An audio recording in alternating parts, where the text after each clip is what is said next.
ശ്രദ്ധിക്കുക, കലാപരിപാടികൾ തുടങ്ങാൻ ആരംഭിക്കാൻ.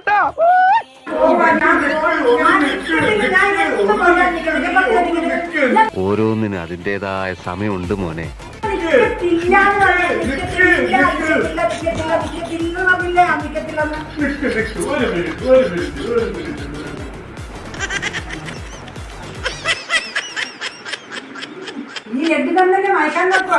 Sentimental and psychological move. ഒരു രക്ഷയില്ല. ഞാൻ പോകും. അതല്ലേ എന്റെ അമ്മ പറഞ്ഞിട്ടുണ്ടായിരുന്നു, ഏതൊരു നല്ല കാര്യം ചെയ്യാൻ പോകുമ്പോഴും മധുരം കഴിച്ചിട്ട് തുടങ്ങണമെന്ന്. നീ ഒരു നല്ല കാര്യം ചെയ്യാൻ പോവല്ലേ?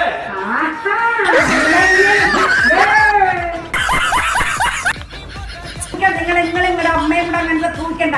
ഞാൻ എങ്ങും പോകുന്നില്ല. മര്യാദക്ക് ഈ പെട്ടി എടുത്ത് അകത്ത് കൊണ്ടെത്തിട്ടേ ആ തുണിയെല്ലാം എടുത്ത് അലമാരിക്കകത്ത് അങ്ങോട്ട് വെച്ചേ.